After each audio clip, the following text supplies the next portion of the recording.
Hello and welcome to AXSChat. I'm delighted to welcome John Rochford today. John is the Program Director and Faculty Member of the Eunice Kennedy Shriver Center at the University of Massachusetts Medical School.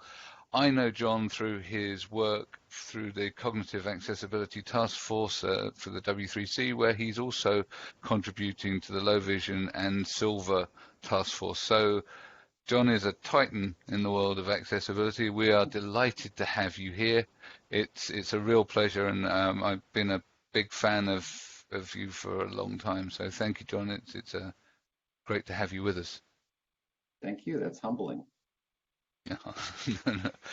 So honestly, I'm very much pleased to have you here. How did you get started in your work in accessibility? Well, I run the information service in Massachusetts for people with disabilities. We started in 1986, and it was always database driven, and people with disabilities always directly accessed our database.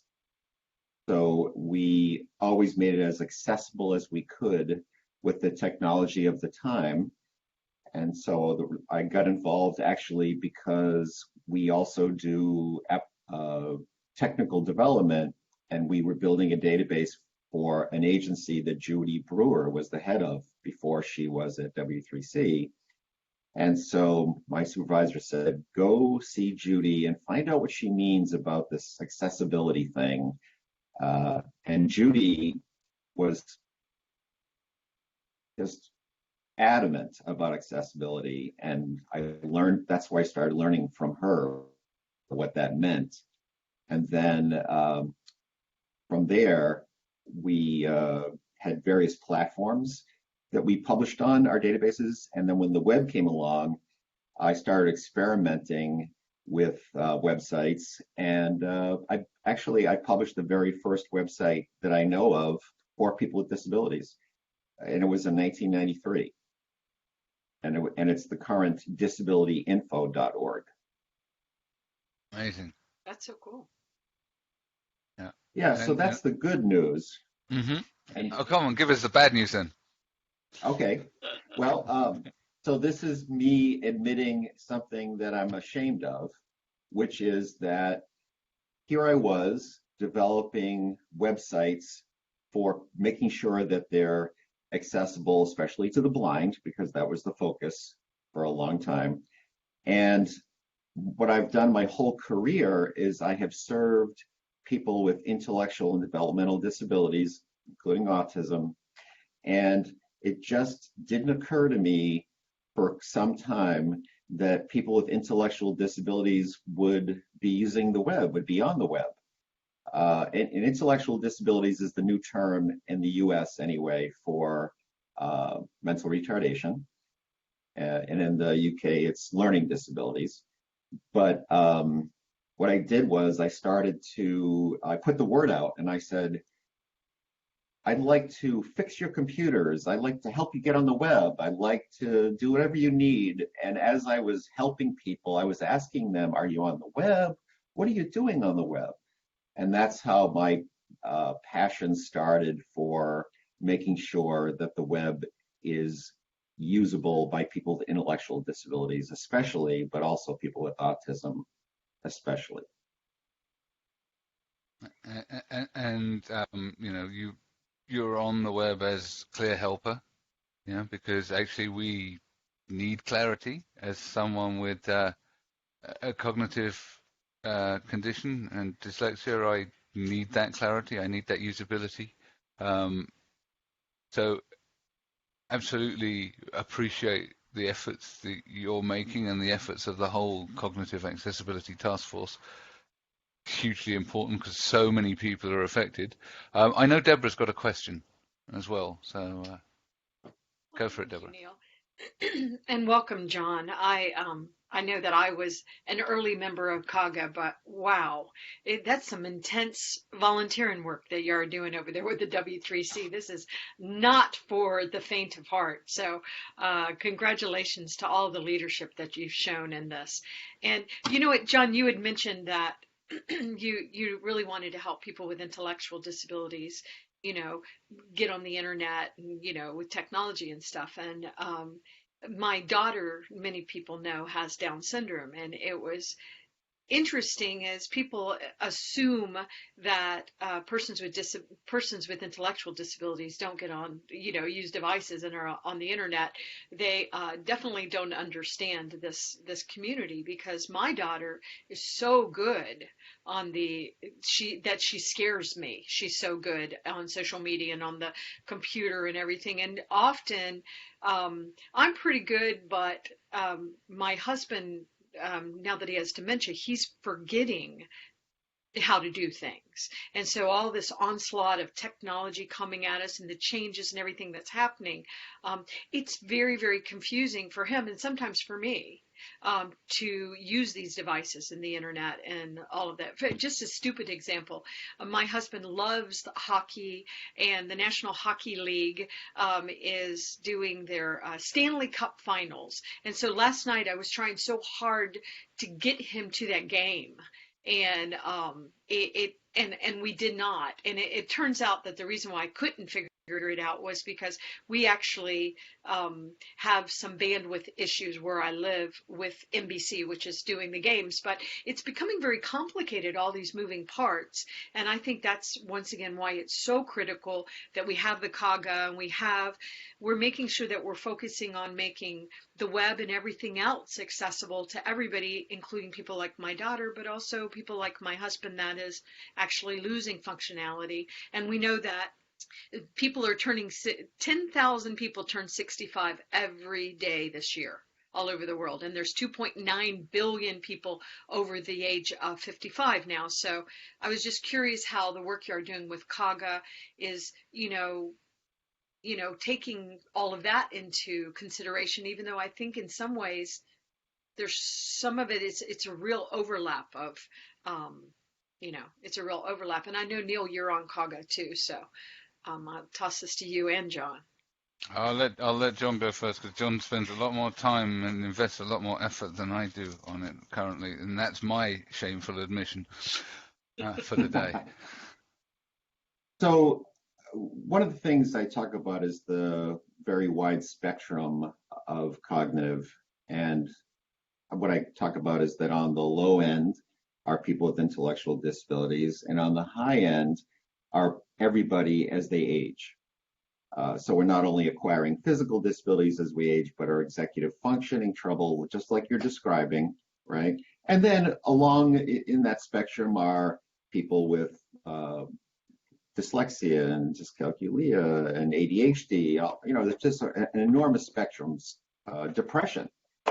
So what we do on the task force, what we decided to do early was to figure out what the functional problems were across those clinical definitions of disability. And then from that functional analyses, we started creating issue papers and gap analyses and success criteria. And I think that's worked well. Neil, did you want to add to that? Only that, a lot of this stuff, as John said, hadn't been considered before. It covers such a huge area, and people had thought about accessibility being just a sort of technical interoperability challenge. And what this is a totally different challenge, because quite often there isn't the interoperability with other assistive technologies, because people who have, cognitive accessibility needs quite often aren't using other assistive technologies. They may use some, but quite often it's not the driver. It's not how they drive their PC or they drive their phone in the same way that if you're blind, you will navigate and operate using a screen reader. So this in itself is a real challenge for the people that are writing and controlling the standards, because it's a very different set of needs and a very different set of requirements, and that has created some challenges for the creation of standards, and will continue to do so, because again, there's such complexity in the needs and requirements, because you've got sort of conflicting needs even within the COGA community. You've got different sets of needs. So a lot of it is then focused on the ability to start to customize stuff and to enable people to consume information and use interfaces in a way that suits them and that they can understand. And that then is placing requirements upon people as they design and produce websites and apps that they haven't expected or experienced before, or don't know how to test. So there's quite a lot of challenges still to be overcome in this space.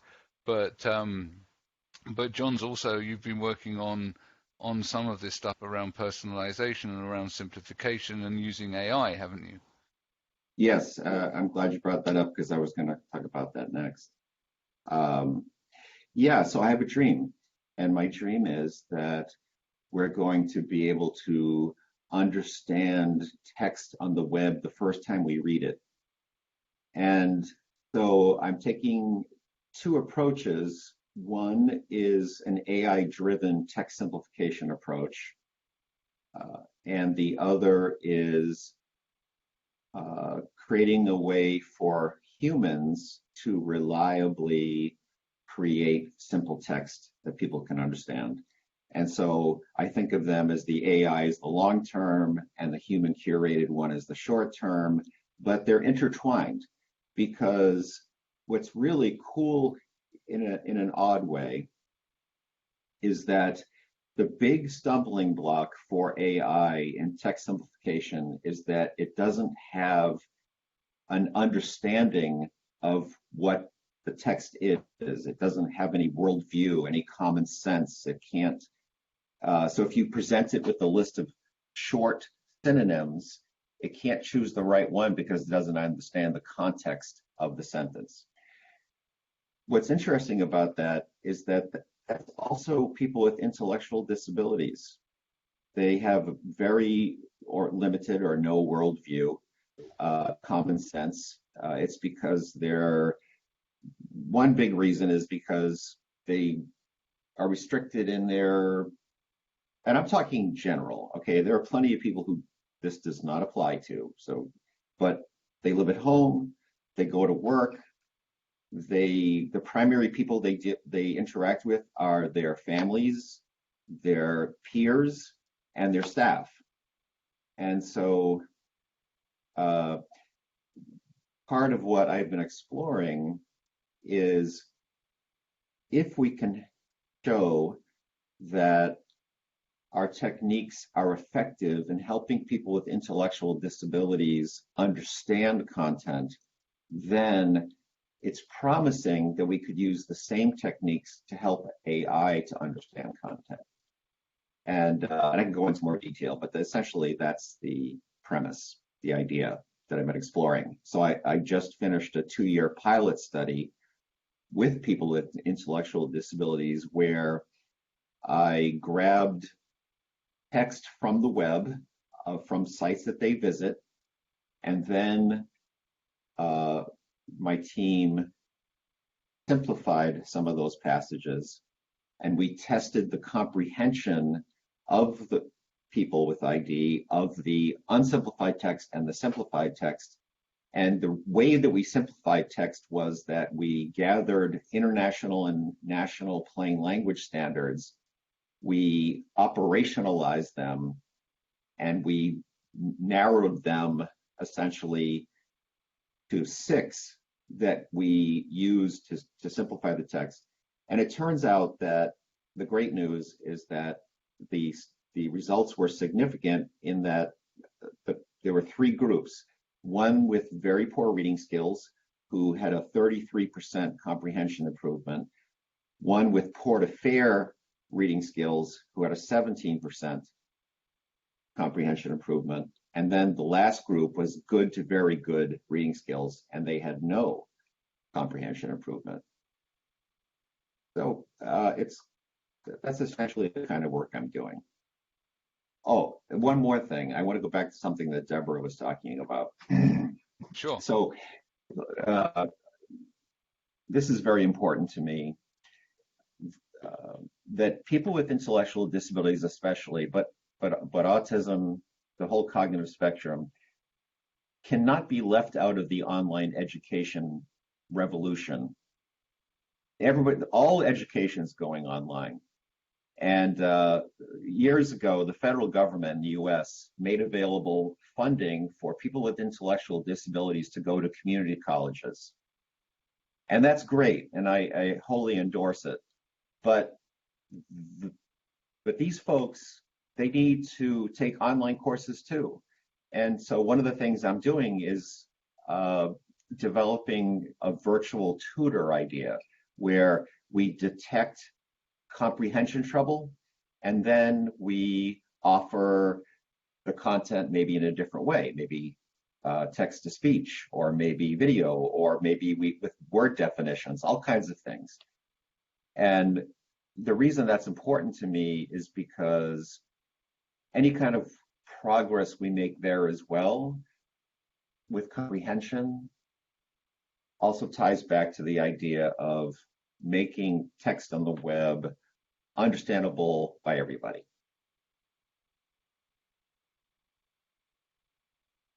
So, I mean, there's so much in that. So there is so much in that. It's powerful. So, where to go first? So I was going to, Antonio, I see you've got a question. There was just one thing I wanted to say was around the whole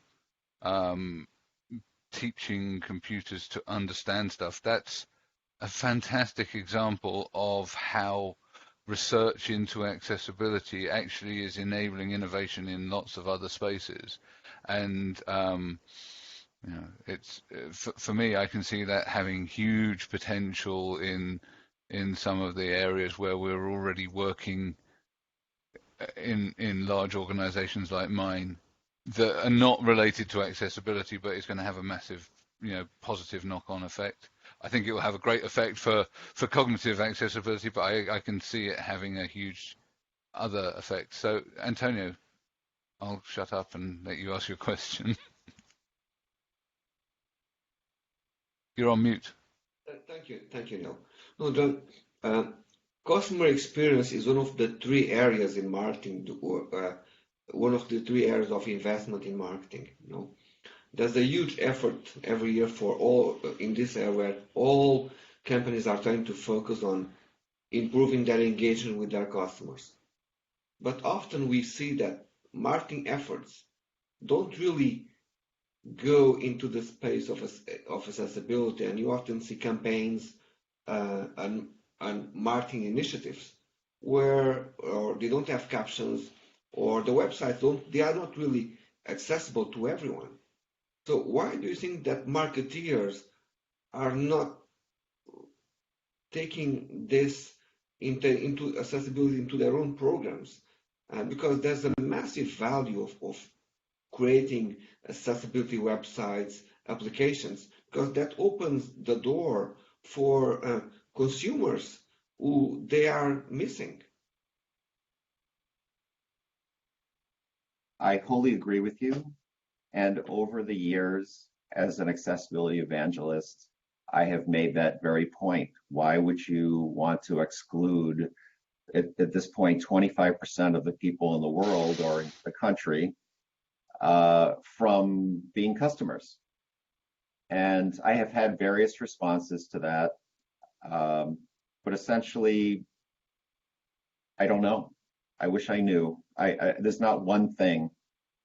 I do want to say that there's a tie-in here as well that I haven't mentioned yet, and that is that this work also applies to other populations, such as non-native language speakers. And marketing isn't just, when we talk about accessibility, we're also talking about the marketing wants to have the widest reach. And so what kind of simple language could we use in marketing that would reach an international audience? And one of the things I talk about on the online learning front is that in the US, every university wants foreign students because they pay full boat.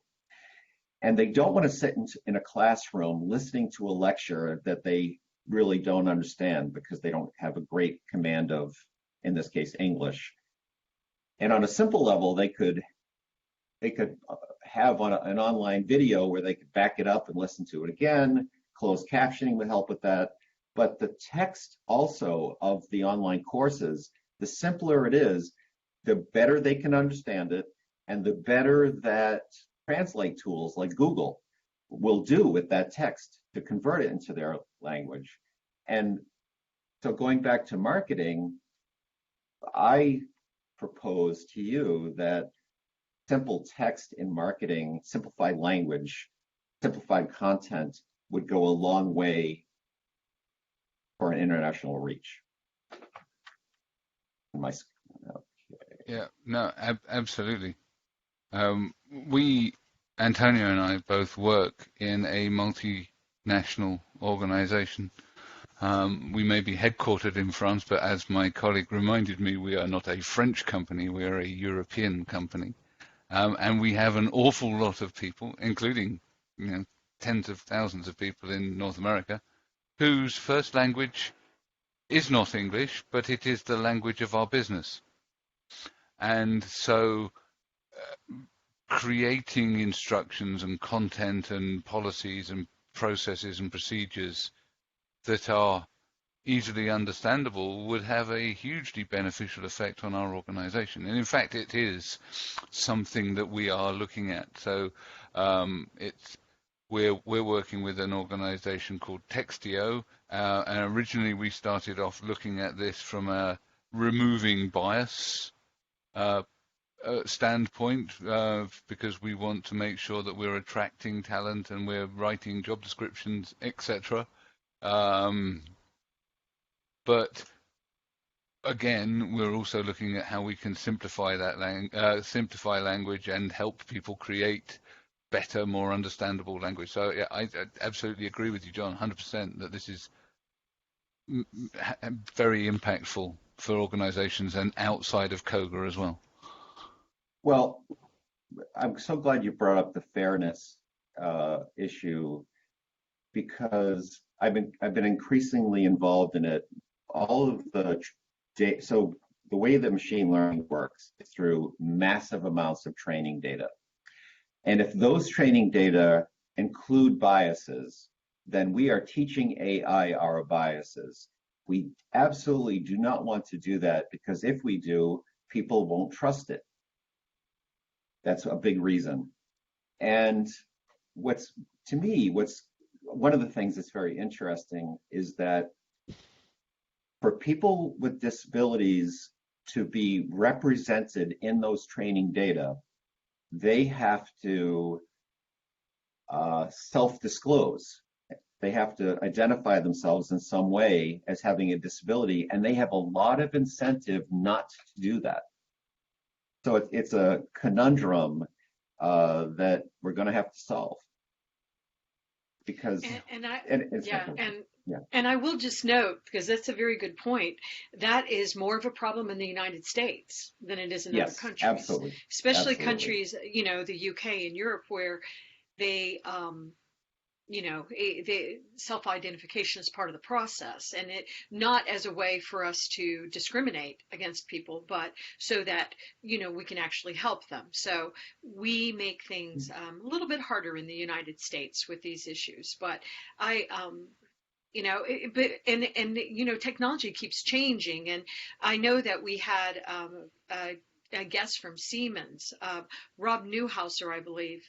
Antonio had invited him as a guest, and he was talking about unconscious bias and also 5 generations in the workforce, which Atos also has. And most companies have minimum of 3, probably 4, and a lot have 5. They just haven't thought about it. So it's interesting, all of these unconscious bias conversations and the artificial intelligence and the machine learning, and then at the same time, we often see, and this is not just a U.S. phenomena, which is whatever, but we often see groups that are supporting and doing marketing campaigns for, the community of people with disabilities, not taking the time to be accessible themselves. I have people come to me all the time saying, well, I know I do a regular podcast and I'm interviewing people about disability inclusion, but it's too expensive to caption my video, so I'm just not going to do it. And it's really interesting to see so many of these disability persons organizations and marketing campaigns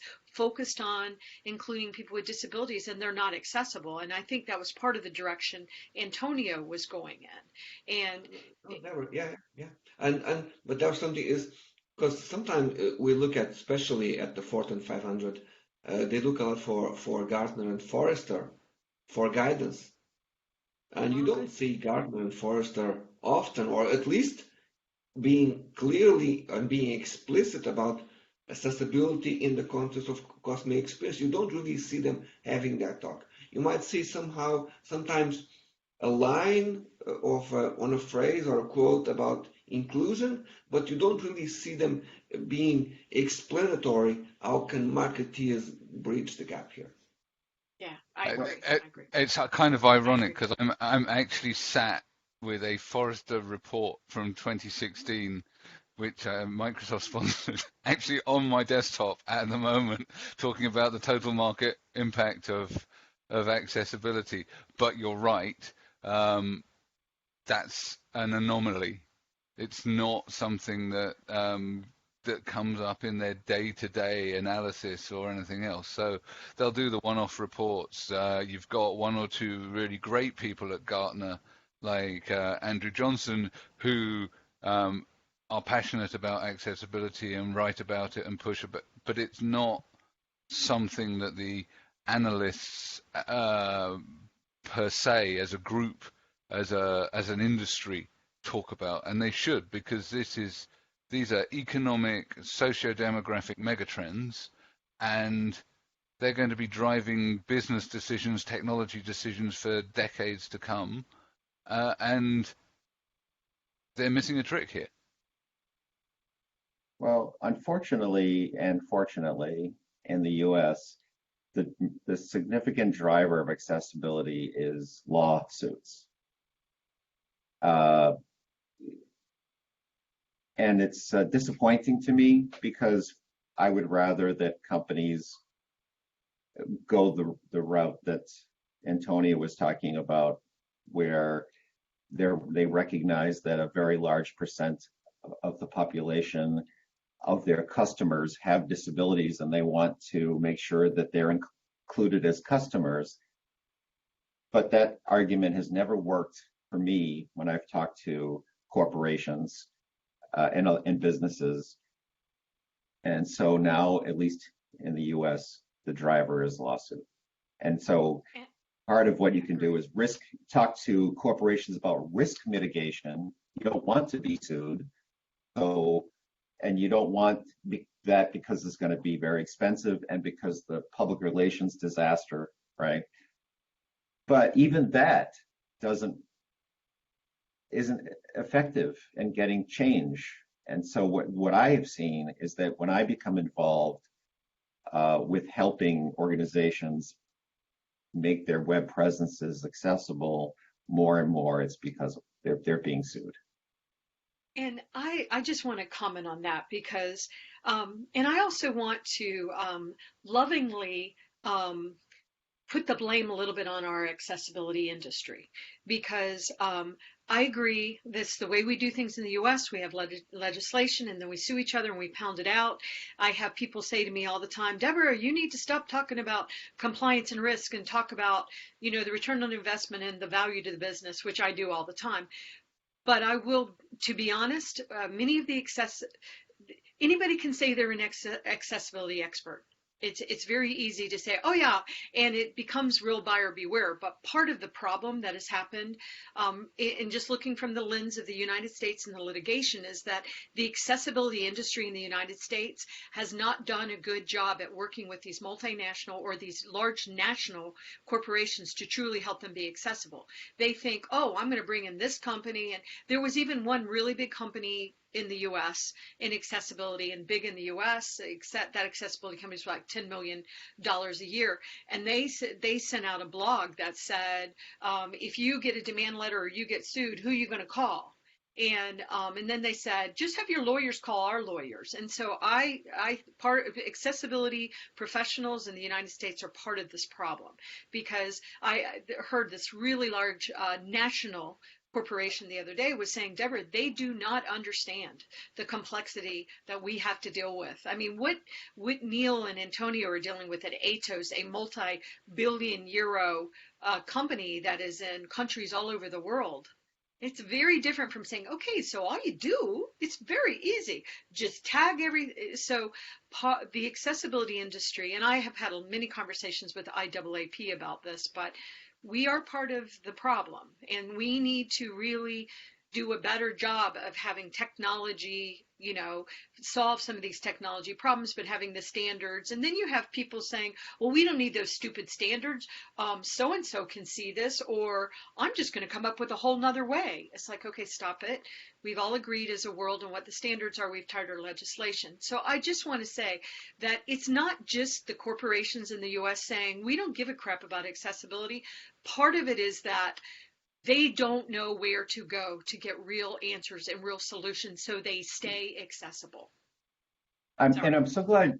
No, why would you be sorry? Well, I hate to rant, but it's right. like, this is so ridiculous. We've got to solve these things. Okay, so I'd like to talk to you about how I'm assisting in helping the World Wide Web Consortium with its new effort called Silver. Silver is reimagining how web accessibility standards could work.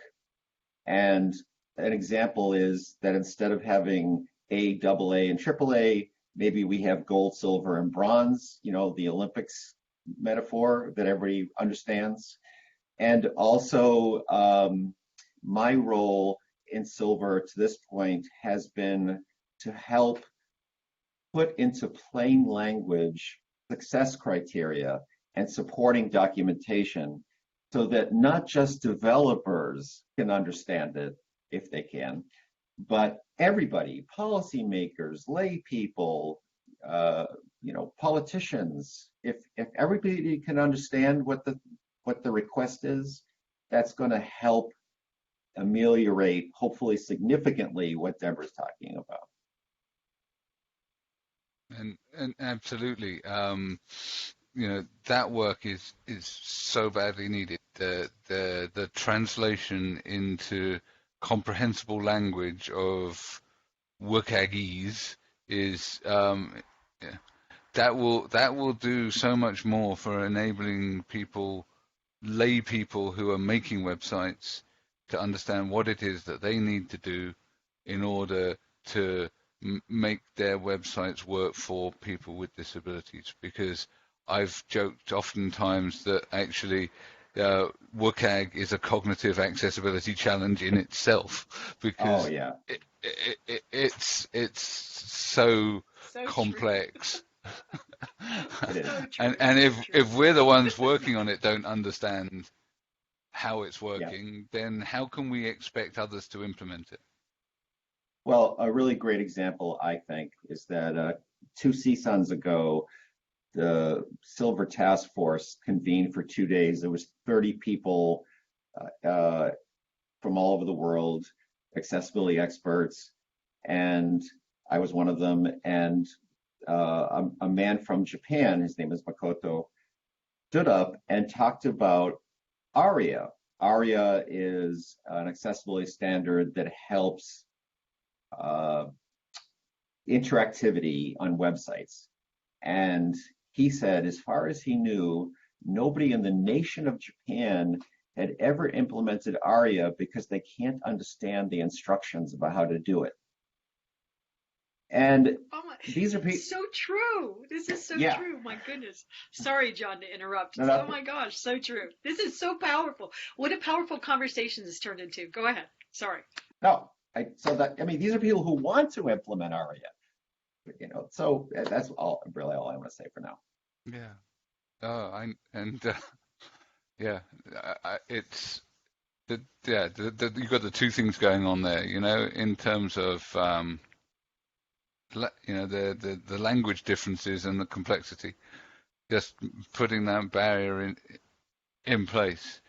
I mean, to a certain extent, with ARIA, and ARIA, for those that don't know, stands for Accessible Rich Internet Applications. Essentially, it was created because there were things that had sprung up in the development of websites and interactivity that weren't being coped with by traditional web accessibility implementations, and this was a way to make stuff work with assistive tech. Not all of it has made it into the new HTML guidelines and standards. Wish that it had, because that would actually make things a lot easier, because people understand HTML better than they understand accessibility. Yeah. I want to say something important to me, and Sure. that is when I've been talking about text simplification and English is my focus, but I'm always thinking about how everything I do is going to be able to apply to all languages. Yes. So we're starting with English for good reason, but for the vast majority of languages spoken in the world, these same techniques will work. So I just want to make sure I express that. I think it's really important, actually, because we, as English-speaking accessibility practitioners, often focus on the Anglosphere, and we forget about the rest of the world, which is, far more populous than us, when we're designing standards, designing technology a lot of the time. And there is also, as Antonio is keen to remind us regularly, a lot of stuff going on in the Latin languages, particularly Spanish, Portuguese, etc., especially in Latin America. So I know, and I'm excited to be going to the Global Disability Summit in Buenos Aires in a few weeks' time. I want to learn more about what they're doing. Your work will equally be applicable for their needs, and they have a lot of stuff going on around dyslexia. So we interviewed only a few weeks ago a wonderful lady called Ruth Rosenstein, who's doing a lot of work around dyslexia. I would be very happy to introduce you afterwards, because I think you'd find that interesting. And she's also doing this as a non-native Spanish speaker, because she's Polish origin in Argentina, working on language and dyslexia. So I'm sure there would be a rich conversation. Oh, yeah, I appreciate that. I look forward to that connection. Thank you, Neil. I want to talk about another approach that's apropos of what you're now talking about, and that is we can potentially treat typical text and simplified text as separate languages and use neural machine translation, recurrent neural networking, to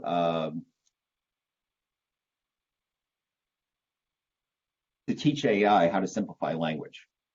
And we published about this in 2016, and what's cool about that lately is I've been seeing a paper just came out about Dutch text simplification, and it cited that paper. And MIT, they invited me to an inclusion conference, and they cited that paper. And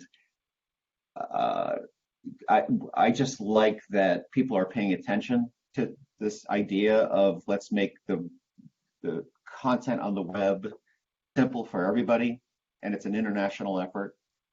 And then the other thing is that inclusion is very broad. It's not just disability. I mean, that's what we're focused on, but it includes LGBTQ and ethnicity and race and economic. It's everything.